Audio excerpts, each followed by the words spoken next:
Musim 2 Episode 4.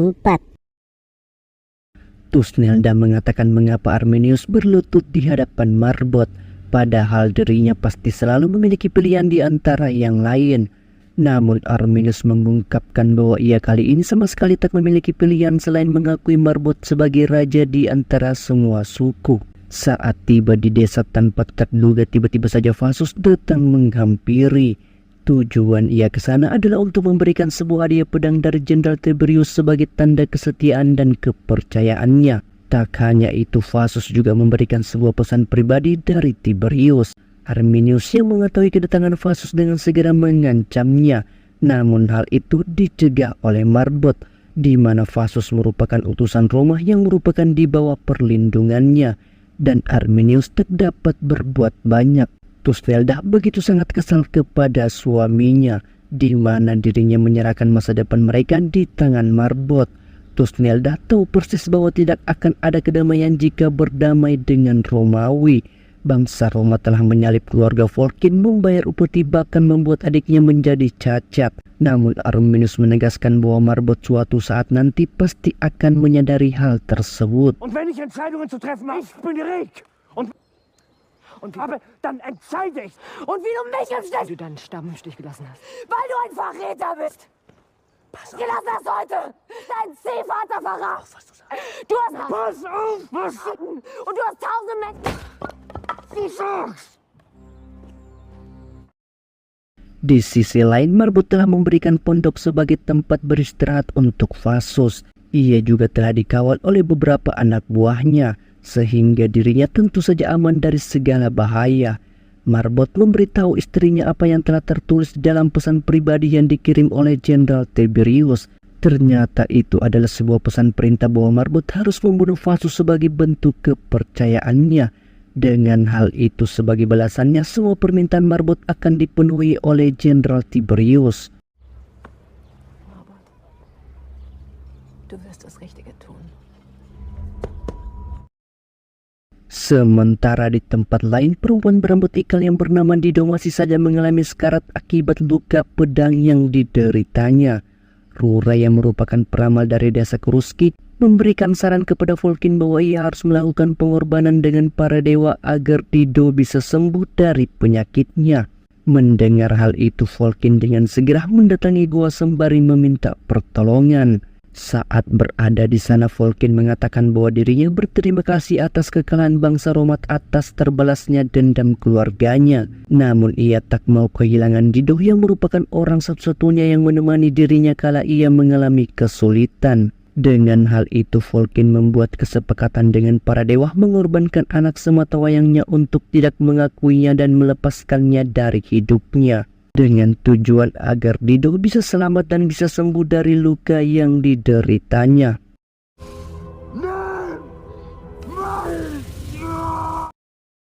Di sisi lain, diperlihatkan Marbot dan Arminius tengah merayakan pesta pora untuk merayakan pelantikannya menjadi raja dari semua suku yang ada di Jerman.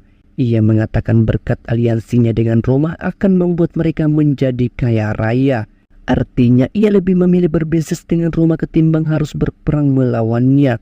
Thusnelda yang mendengar hal itu mengatakan di mana ada kekayaan pasti ada peperangan. Namun Marbot menyangkalnya, di mana semua yang ditawarkan Roma tak selalu terlihat buruk. Arminius mengatakan bahwa Roma tak akan pernah mencari teman, melainkan mereka mencari bawahan semata. Danke, nein. Jemand Fleisch? Küffel. Was schneidet? Marbot memberikan sepotong daging kepada Fasus sebagai makan malamnya. Tak hanya itu, Marbot mengajak Fasus untuk ikut dengannya ke arah timur serta menjanjikannya sebidang tanah dan kekuasaan. Namun hal itu ditolak oleh Fasus, di mana ia mengatakan bahwa dirinya merupakan prajurit bangsa Romawi. Mendengar penolakan itu, Marbot cukup murka dibuatnya. Ia melakukan semua itu semata-mata sebenarnya untuk menyelamatkan Fasus dari kematiannya. Walau sebenarnya Fasus belum mengetahui isi surat yang Tiberius berikan kepadanya. Di tempat lain, Volscens menghampiri Thusnelda. Ia mengatakan bahwa dirinya telah berjanji kepada para dewa untuk mengorbankan anak sulungnya, yang artinya dirinya tak akan mengakui anak itu lagi sebagai anaknya. Ich auch. Ich warte nicht, wenn du meinen Sohn noch... Angeboten. Und den Göttern mein Leben schicken.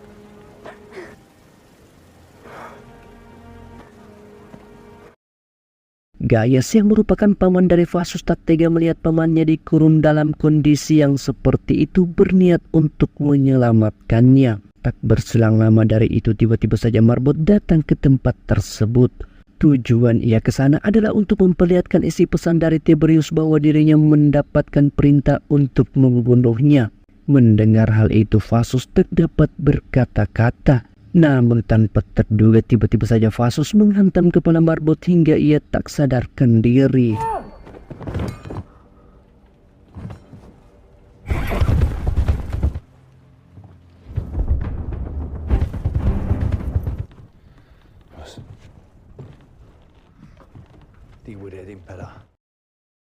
Sementara Fasus kini telah tiba di camp milik bangsa Romawi. Ia menghampiri Germanicus dan menawarkan penawaran. Dirinya mengatakan bahwa esok malam bangsa barbar akan mengadakan musyawarah terbuka untuk menobatkan Marbot sebagai raja.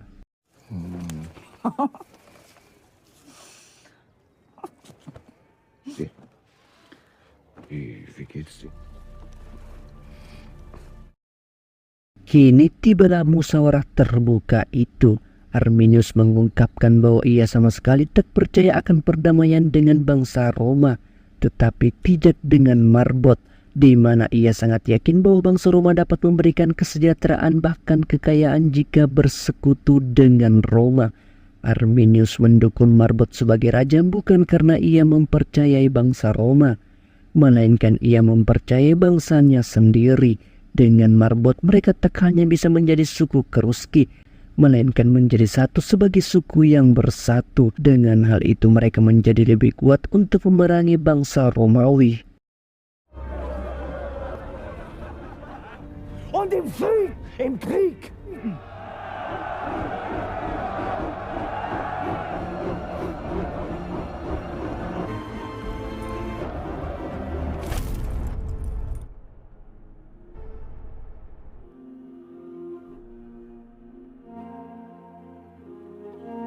Musim 2 episode 5. Saat ajang musyawarah terbuka diadakan, tiba-tiba saja Germanicus membawa bala tentaranya untuk menghabisi semua kepala suku barbar yang berada di sana.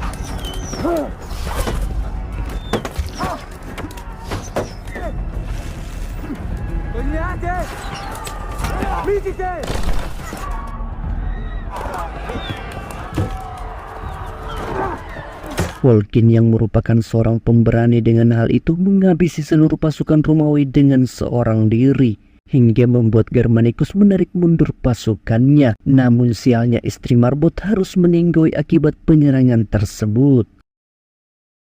Di tempat lain, Jenderal Tiberius yang mengetahui penyerangan yang dilakukan oleh Germanicus cukup kesal dibuatnya, di mana ia telah membangun ilusi perdamaian berbulan-bulan dan kini Germanicus melakukan suatu penyerangan yang ceroboh. Hal tersebut hanya akan membuat bangsa barbar membalas atas apa yang telah terjadi. Sementara Fasus tak luput dari amukan jenderal. Ia harus dimasukkan ke dalam lubang penjara untuk menghadapi konsekuensinya karena tak becus dalam menangkap Arminius. Tak berselang lama dari itu tiba-tiba saja Marbot datang ke camp milik bangsa Roma. Tujuan ia ke sana tak lain dan tak bukan adalah untuk menuntut balas atas kematian istrinya. Namun Tiberius mengatakan bahwa penyerangan yang dilakukan bukan atas kehendaknya, namun atas kehendak Fasus serta Germanicus yang menyetujuinya. Dengan hal itu Marbot meminta agar Tiberius menyerahkan mereka berdua. Namun tentu saja Tiberius tak akan mengizinkan hal itu. Mendengar semua itu Marbot berjanji bahwa dirinya tak akan berdamai dengan Roma sebelum ia menghabisi Germanicus dan Fasus.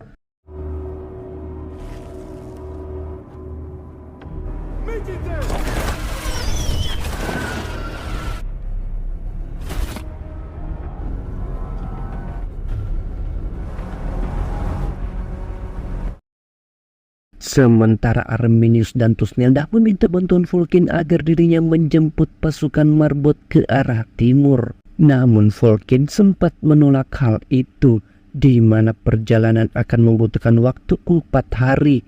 Ditambah lagi saat di perjalanan sangatlah berisiko. Namun karena Tusnelda dan Arminius terus saja mendesak hingga pada akhirnya Volkin bersedia mengantar Tusnelda. Di sisi lain, Gaius kini telah memilih untuk kabur dari desa Kuruski setelah apa yang ia telah perbuat sebelumnya. Ia berada di sebuah hutan belantara dan tak mengetahui jalan untuk menuju ke Kem Romawi. Dan di saat itu tiba-tiba saja pasukan Roma datang menghampirinya. Capitão!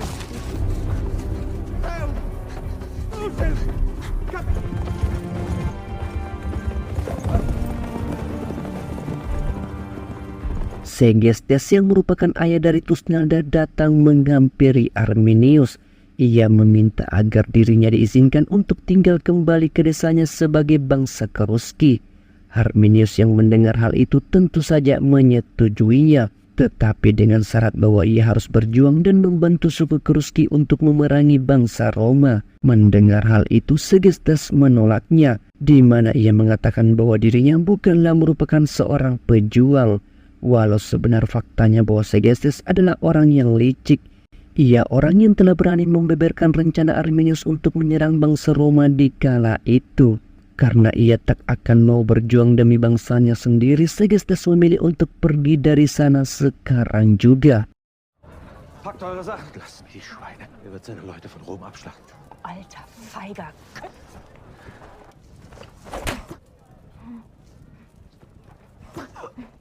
Wage es nicht noch einmal so mit.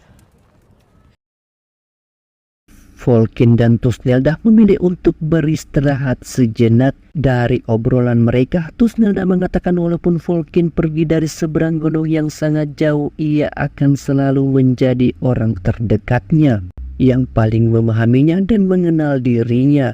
Dan Tusnelda tak akan menyembunyikan apapun dari Volkin, begitupun sebaliknya dengan Volkin.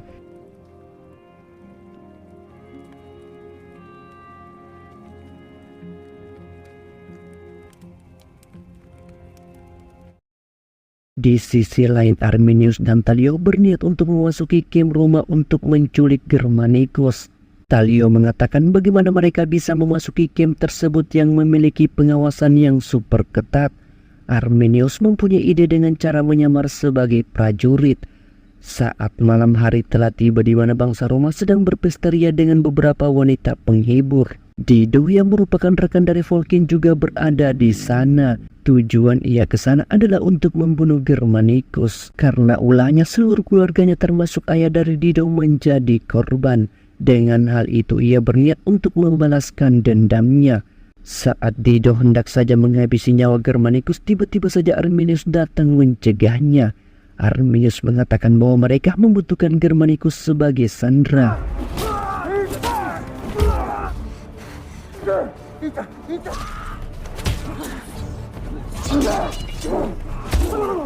Vergiss es! Wir brauchen ihn. Ruhig! Ruhig! Sementara Volkin dan Tusnelda saat terlelap tertidur, tiba-tiba saja Gaius datang menghampiri. Tusnelda mempertanyakan mengapa Gaius bisa berada di hutan dengan seorang diri. Namun Gaius mengatakan bahwa ia ingin menunjukkan sesuatu kepada mereka berdua. Dan jika tidak, maka seluruh bangsa yang ada di Jerman akan binasa. Saat pagi hari telah tiba di mana Germanicus berhasil ditangkap oleh bangsa Jerman. Ia dibawa ke hadapan Marbot. Germanicus mengungkapkan bahwa seluruh orang barbar seperti kalian akan binasa. Karena tak akan lama lagi seluruh pasukan legion terbesar Roma akan menuju ke Jerman melalui jalur laut. Punkt. Punkt. Etiam plures quam pluruto. Exploratores nostri. Iter perhuet.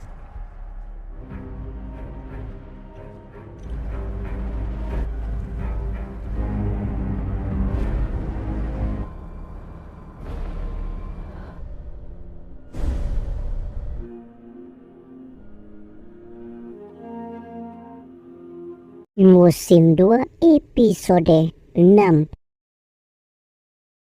Tusnelda yang melihat ratusan kapal sejauh mata memandang dengan hal itu melaporkan kejadian tersebut kepada Arminius. Mereka tak mungkin menunggu lebih lama lagi jika pasukan Roma kini sudah semakin mendekat. Tusnelda menyarankan agar mereka menyerang kamp Romawi sebelum kapal mereka tiba. Namun jumlah mereka terlalu sedikit. Dengan hal itu Arminius akan mengerahkan seluruh rakyatnya untuk berperang, baik itu orang tua maupun anak-anak yang sudah bisa memegang pedang. Jika tidak, maka Arminius tak akan mempunyai rakyat. Dann müssen wir eben alles aufbieten, was...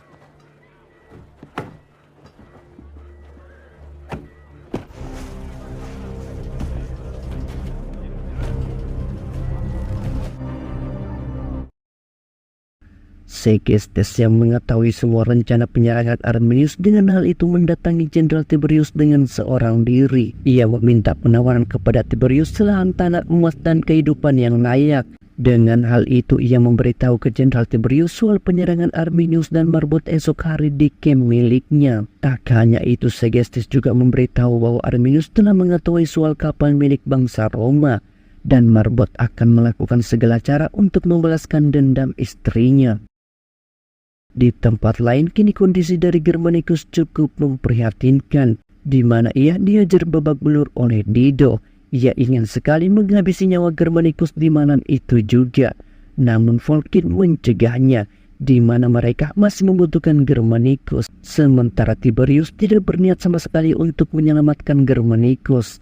Ia tidak akan membiarkan pasukannya masuk dan keluar sebelum kapal-kapal mereka tiba di Jerman.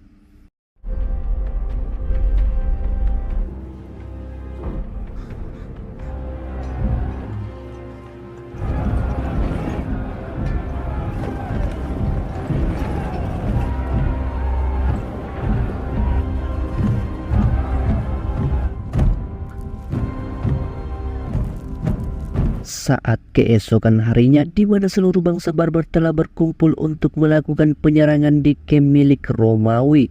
Bangsa Roma yang menyadari hal itu dengan siap siaga melakukan pertahanan penjagaan. Di tengah-tengah kabut asap yang menyelimuti area tersebut, tiba-tiba saja Germanicus muncul mengendarai seekor keledai. Ternyata itu adalah sebuah jebakan untuk mengucap perhatian dari Roma, hingga membuat pertempuran tak dapat dibendung. Contra la parte nueva. Adult. ¡Relajen!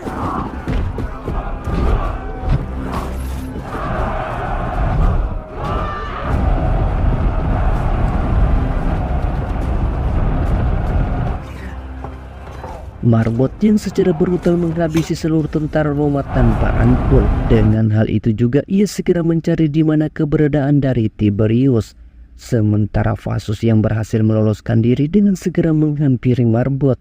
Saat Fasus membantu Marbot, tiba-tiba saja ia diserang dan harus membuat dirinya meninggoy. Volkin tak luput dari serangan Roma hingga membuat dirinya harus meninggoy di tangan Germanicus. Arminius yang melihat kondisi Volkin tengah mengalami sekarat berjanji akan memenuhi semua keinginan terakhirnya, dan tanpa terduga Volkin mengatakan bahwa anak yang dilahirkan Tusnelda adalah anak darinya. Dengan hal itu Volkin meminta Arminius untuk menjaga dan menyayanginya sepenuh hatinya.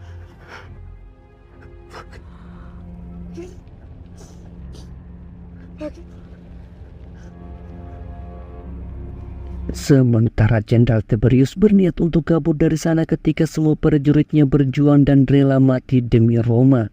Tak hanya itu, seluruh kapal yang telah tiba di Jerman kini telah memutar haluannya dan memilih untuk pergi dari tanah bangsa Jerman. Tusnelda yang melihat burung gagak datang menghampirinya mempunyai firasat yang buruk. Ia segera mengikuti burung tersebut dan menuntunnya kembali ke desa. Dan alangkah terkejutnya dirinya setelah melihat beberapa warga dan adiknya bernama Asgar kini dalam kondisi terikat. Anak Tusnelda kini menjadi sandera dari Tiberius. Ternyata ulas semua itu tak lain dan tak bukan adalah ayahnya sendiri. Ia melakukan semua itu semata-mata hanya untuk mendapatkan kekayaan yang telah dijanjikan. Namun semua itu hanyalah omong kosong semata. di mana Tiberius setelah mendapatkan anak dari Tusnelda ia malah membunuh orang tua Tusnelda di saat itu juga. Dan film pun tamat.